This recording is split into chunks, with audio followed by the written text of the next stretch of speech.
रमा रुक्मांदक की आज्ञा राजा रुक्मांदक की आज्ञा से रानी संध्यावली का कार्तिक मास में कुछ व्रत प्रारंभ करना। धर्मांधक की एकादशी के लिए घोषणा। मोहिनी का राजा से एकादशी को भोजन करने का आग्रह और राजा की अस्वीकृति। मोहिनी बोली, राजेंद्र, आपने कार्तिक मास में उपवास के विषय में जो बातें कही है वे बहुत उत्तम है, पर राजाओं के लिए तीन ही कर्म प्रधान रूप से बताए गए हैं। पहला कर्म है दान देना, दूसरा प्रजा का पालन करना तथा तीसरा है विरोधी राजाओं से युद्ध करना। आपको ये व्रत नहीं करना चाहिए। मैं तो आपके बिना कहीं दो घड़ी भी नहीं रह सकती, फिर 30 दिन तक मैं आपसे अलग कैसे रह सकती हूँ। वसुधा पते, आप जहाँ उपवास करना उचित मानते हैं वहाँ उपवास न करके महात्मा ब्राह्मणों को भोजन दान करें, अथवा यदि उपवास ही अवश्य हो तो आपकी जो ज्येष्ठ पत्नी है वे ही यह सब व्रत आदि करे। मोहिनी के ऐसा कहने पर राजा रुक्मांधक ने संध्यावली को बुलाया। बुलाने पर वे प्रचुर दक्षिणा देने वाले महाराज के पास तत्काल आ पहुंची और हाथ जोड़कर बोली, प्राणनाथ, दासी को किस लिए बुलाया? आज्ञा कीजिए, मैं उसका पालन करूंगी। रुक्मांधक ने कहा, भामिनी, मैं तुम्हारे शील स्वभाव और कुल को जानता हूँ। तुम्हारे आदेश से ही मैंने मोहिनी के साथ दीर्घकाल तक निवास किया है। इस तरह चिरकाल तक प्रिया के समागम सुख से मुग्ध हो निवास करते करते मेरे बहुत से कार्तिक मास व्यर्थ बीत गए, तथापि मेरा एकादशी व्रत कभी भंग नहीं होने पाया है। अब संपूर्ण पापों का विनाश करने वाला ये कार्तिक मास आया है। देवी, मैं उत्तम पुण्य प्रदान करने वाले इस कार्तिक व्रत को करना चाहता हूँ, परंतु सुबह ये ब्रह्म कुमारी मुझे इस व्रत से रोकती है। इसलिए शरीर को सुखाने वाले कुछ नामक व्रत का पालन मेरी ओर से तुम करो। रानी संध्यावली ने उस समय प्रतिदेव का ये प्रस्ताव सुनकर कहा, प्रभु, मैं आपके संतोष के लिए व्रत का पालन अवश्य करूंगी। आपके लिए मैं अपने शरीर को आग में भी झोंक सकती हूँ। भूमिपाल, आपने जो आज्ञा दी है वह तो बहुत उत्तम है। नरदेव नाथ, मैं इसका पालन करूंगी। यमराज के शत्रु राजा रुक्मांधक से ऐसा कहकर मनोहर एवं विशाल नेत्र वाली रानी संध्यावली ने उन्हें प्रणाम किया और समस्त पाप राशि का विनाश करने के लिए उस उत्तम व्रत का पालन आरंभ किया। अपनी प्रिया द्वारा उत्तम कुछ व्रत प्रारंभ किए जाने पर राजा को बड़ी प्रसन्नता हुई। उन्होंने ब्रह्मा जी की पुत्री मोहिनी से ये बात कही, सुभ्रु, मैंने तुम्हारी आज्ञा का पालन किया। देवी, मेरे प्रति तुम्हारे मन में जो जो कामनाएं निहित है उस सबको सफल कर लो। मैं तुम्हारे संतोष के लिए राज्य शासन के समस्त कार्यों से अलग हो गया हूँ। तुम्हारे सिवा दूसरी कोई नारी मुझे सुख देने वाली नहीं है। अपने प्राणवल्लभ के मुख से ऐसी बात सुनकर मोहिनी के हर्ष की सीमा न रही। उसने राजा से कहा, देवता, दैत्य, गंधर्व, यक्ष, नाग तथा राक्षस सब मेरी दृष्टि में आए, किंतु मैं सबको त्याग कर केवल आपके प्रति स्नेहयुक्त हो मंद्राचल पर आई थी। लोक में काम की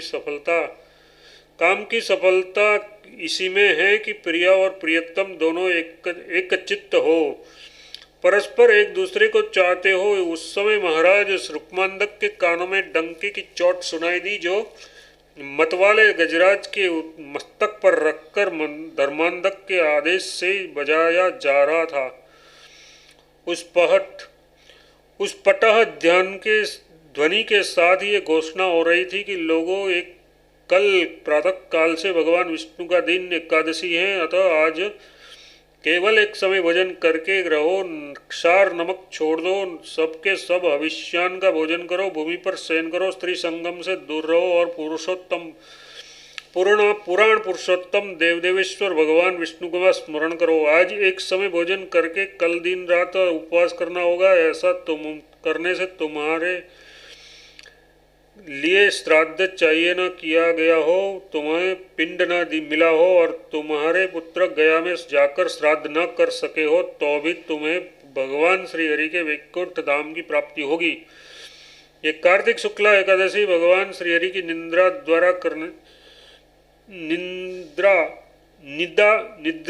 दूर करने वाली है। प्रातः काल एकादशी प्राप्त होने पर तुम कदापि भोजन न करो। इस प्रबोधिनी एकादशी को उपवास करने से इच्छानुसार किए हुए ब्रह्महत्या आदि संपूर्ण पाप नष्ट हो जाएंगे। ये तिथि धर्मपरायण तथा न्यायुक्त सदाचार का पालन करने वाले पुरुषों को प्रबोध मतलब ज्ञान देती है और इसमें भगवान विष्णु का जागरण होता है, इसीलिए इसका नाम प्रबोधिनी है।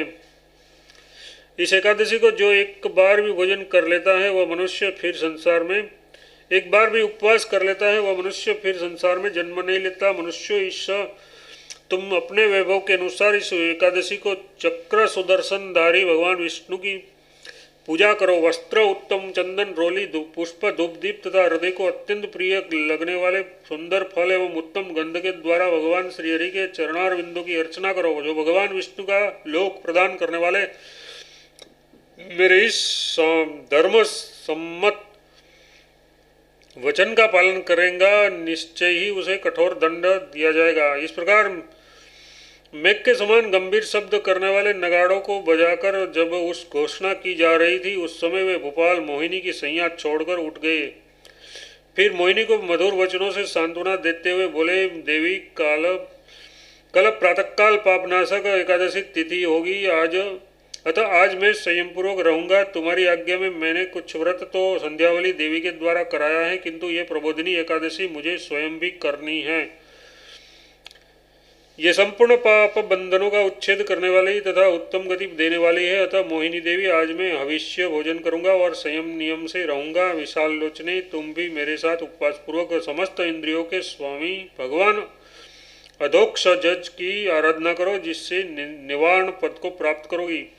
मोहिनी बोली, राजन, चक्रधारी भगवान विष्णु का भोजन जन्म, मृत्यु तथा जरावस्था का नाश करने वाला है। ये बात आपने ठीक कही है, किंतु पहले मंद्राचल के शिखर पर आपने मुझे अपना दाहिना हाथ देकर प्रतिज्ञा की है, आप उसके पालन का समय आ गया है। अतः मुझे आप वर दीजिए। यदि नहीं देते हैं तो जन्म से लेकर अब तक आपने बड़े यत्न से जो पुण्य संचय किया है वह सब शीघ्र नष्ट हो जाएगा। रुक्मांदर ने कहा, प्रिय, आओ तुम्हारे मन में जो इच्छा होगी उसे मैं पूर्ण करूंगा। मेरे पास कोई भी वस्तु ऐसी नहीं है जो तुम्हारे लिए देने योग्य न हो। मेरा ये जीवन तक तुम्हें अर्पित है, फिर ग्राम, धन और पृथ्वी के राज्य आदि की तो बात ही क्या है।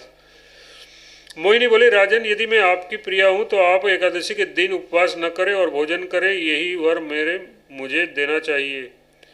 ये वर मुझे देना चाहिए जिसके लिए मैंने पहले ही आपसे प्रार्थना कर ली है। महाराज, यदि आप वर नहीं देंगे तो असत्यवादी होकर घोर नरक में जाएंगे और एक कल्प तक उसमें पड़े रहेंगे। राजन ने कहा, कल्याणी, ऐसी बात न कहो, ये तुम्हें शोभा नहीं देती हो। तुम ब्रह्मा जी की पुत्री होकर धर्म में विघ्न क्यों डालती हो। सुबह जन्म से लेकर अब तक मैंने कभी एकादशी को भोजन नहीं किया है, तब आज जब कि मेरे बाल सफ़ेद हो गए हैं मैं कैसे भोजन कर सकता हूँ। जिसकी जवानी बीत चुकी है और जिसकी इंद्रियों की शक्ति नष्ट हो गई है, उस मनुष्य के लिए यही उचित है कि वह गंगा जी का सेवन या भगवान विष्णु की आराधना करे। सुंदरी, मुझ पर प्रसन्न हो, मेरे व्रत को भंग न करो। मैं तुम्हें समस्त राज्य और संपत्ति दे दूंगा, अथवा इसकी इच्छा न हो तो और कोई कार्य कहो, उसे पूरा करूंगा। अमावस्या के दिन मैथुन करने पर जो पाप होता है, चतुर्दशी को हजामत करने वाले से मनुष्य में जिस पाप का संचय होता है और षष्ठी को तेल खाने या लगाने से जो दोष होता है, वे सब एकादशी को भोजन करने से प्राप्त होते हैं। गोचर भूमि का नाश करने वाले, झूठी गवाही देने वाले, धरोहर हड़पने वाले, कुमारी कन्या के विवाह में विघ्न डालने वाले, विश्वासघाती, मरे हुए बछड़े वाली गाय को दोहने वाले तथा श्रेष्ठ ब्राह्मणों को कुछ देने की प्रतिज्ञा करके न देने वाले पुरुष को जो पाप लगता है, मणिकुट, तुलाकुट, कन्या नृत्य और गवा नृत्य में जो पातक होता है, वही एकादशी को अन्न में विद्यमान रहता है। चारुलोचने, मैं इन सब बातों को जानता हूँ, अतः एकादशी को पापमय भोजन कैसे करूंगा। मोहिनी बोली, राजेंद्र, एक भुक्त व्रत, नक्त व्रत, अयाचित व्रत तथा अथवा उपवास के द्वारा एकादशी व्रत को सफल बनाइए। उसका उल्लंघन न करे, ये बात ठीक हो सकती है, किंतु जिस दिन को मैं मंद्राचल पर रहती थी उन दिनों महर्षि गौतम ने मुझे एक बात बताई थी जो इस प्रकार है। गर्भिणी स्त्री, गृहस्थ पुरुष, क्षीणकाय रोगी, शिशु, वलिगात्र मतलब जुर्यों से जिसका शरीर भरा हुआ है, ऐसा यज्ञ के आयोजन के लिए उद्यत पुरुष एवं संग्राम भूमि में रहने वाले योद्धा तथा पतिव्रता स्त्री, इन सब के लिए निराहार व्रत करना उचित नहीं है। नरश्रेष्ठ एकादशी को बिना व्रत के नहीं व्यतीत करना चाहिए। ये आज्ञा उपयुक्त व्यक्तियों पर लागू नहीं होती। अतः जब आप एकादशी को भोजन कर लेंगे तभी मुझे प्रसन्नता होगी, अन्यथा यदि आप अपना सिर काटकर भी मुझे दे दे तो भी मुझे प्रसन्नता नहीं होगी। राजन, यदि आप एकादशी को भोजन नहीं करेंगे तो आप जैसे असत्यवादी के शरीर का मैं स्पर्श नहीं करूंगी। महाराज, समस्त वर्णों और आश्रमों में सत्य की ही पूजा होती है। महीपते, आप जैसे राजाओं के यहाँ तो सत्य का विशेष आदर होना चाहिए। सत्य से ही सूर्य तपता है, सत्य से ही चंद्रमा प्रकाशित होता है। भूपाल, सत्य पर ही यह पृथ्वी टिकी है और सत्य ही संपूर्ण जगत को धारण करता है। सत्य से वायु चलती है, सत्य से आग जलती है और इस संपूर्ण चराचर जगत का आधार सत्य ही है। सत्य के ही बल से समुद्र अपनी मर्यादा में आगे नहीं बढ़ता। राजन, सत्य से बंध कर विंध्य पर्वत ऊंचा नहीं उठता और सत्य के ही प्रभाव से युवती स्त्री समय बीतने पर कभी गर्भ नहीं धारण करती। सत्य में स्थित होकर ही वृक्ष समय पर फलते दिखाई देते हैं। महीपति, मनुष्यों के लिए दिव्यलोक आदि के साधन का आधार ही सत्य है। सहस्त्रों अश्वमेध यज्ञों से भी बढ़कर सत्य ही है। यदि आप असत्य का आश्रय लेंगे तो मदिरा पान के तुल्य पातक से लिप्त होंगे।